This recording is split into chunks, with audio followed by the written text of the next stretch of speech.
तो बच्चों अभी हमने किया था कि औपचारिक पत्र कितने प्रकार के होते हैं, कैसे होते हैं, किन को लिखते हैं। अभी हम करेंगे कि एक औपचारिक पत्र जिसमें हम करेंगे प्रार्थना पत्र प्राचार्य महोदय, विद्यालय के प्राचार्य महोदय, हेड मिनिस्टर, हेडमास्टर्स, ठीक है ना, मुख्याध्यापक ना, प्रिंसिपल्स को कैसे लिखा जाता है हिंदी विषय में, ठीक है ना। तो सबसे पहले देखो ऊपर इस दिशा में आपने क्या लिखना है, सेवा में। जैसे आप इंग्लिश में लिखते हैं ना टू, तो यहाँ पे क्या लिखोगे, सेवा में, फिर आपने कोमा लगाना है, उसके बाद प्राचार्य महोदय। देखो जब ये पत्र आप लिखते हो तो आपने विद्यालय के प्राचार्य महोदय को रिस्पेक्ट देनी है, ठीक है, आदर सहित लिखना है।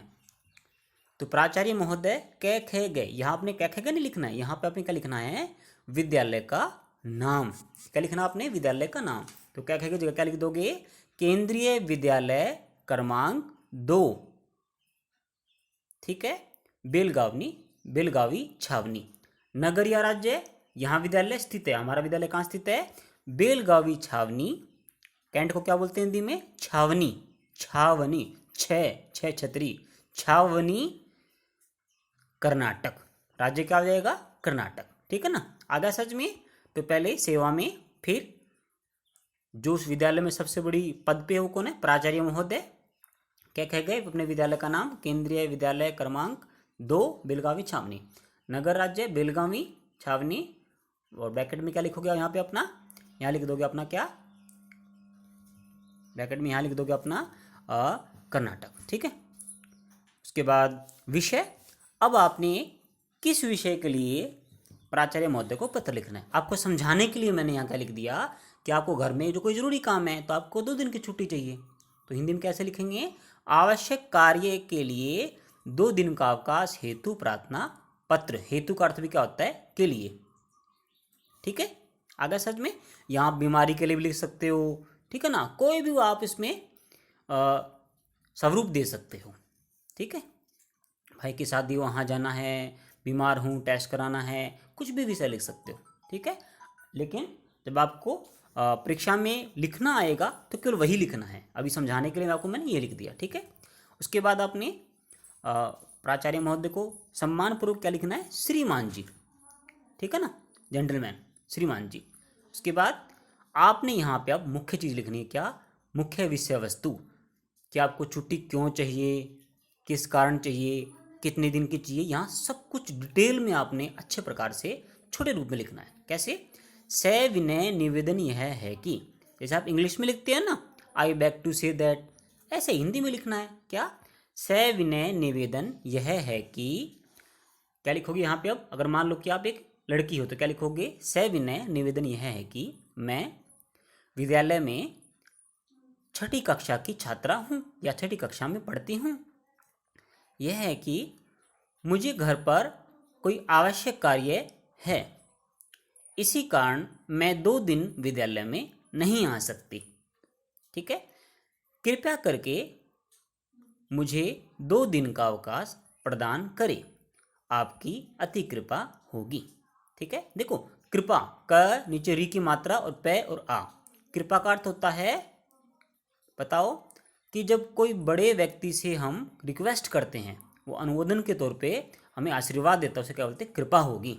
और कृपया कै नीचे री की मात्रा आधा पे ये आ, कृपया उसका अर्थ क्या होता है, हम रिक्वेस्ट करते हैं। और कृपा का अर्थ क्या होता है, कि बड़ा व्यक्ति हम पे आशीर्वाद दे रहा है, ठीक है ना। जैसे ही कंप्लीट हो जाए फिर आपने क्या लिखना है, धन्यवाद, ठीक है ना, धन्यवाद। उसके बाद आपका आज्ञाकारी शिष्य या शिष्या, आपका आज्ञाकारी शिष्या, यूवर ओबीडेंटली लिखते हैं ना इंग्लिश में, यूवर ओबीडेंटली एक ही बात है।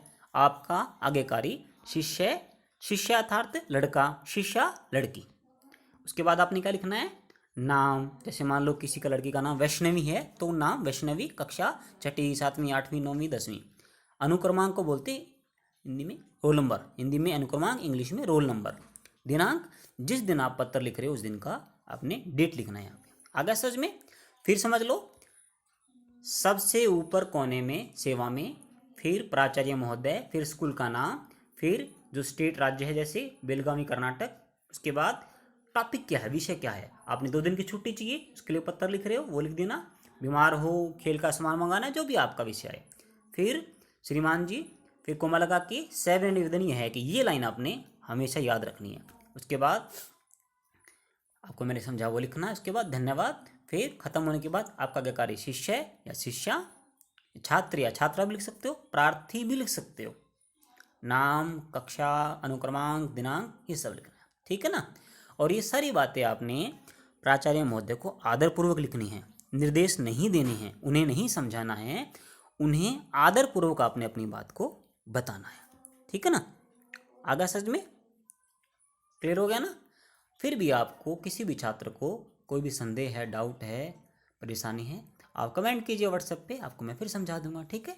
आगे सच में। और ये ध्यान रखिए, आपने जो आज पत्र सीखा है, अगर आपने अच्छे से सीख लिया तो आपको दोबारा सीखने की आवश्यकता नहीं है, क्योंकि यही पत्र आपका 10वीं कक्षा तक आता रहेगा इसी फॉर्मेट में, ठीक है।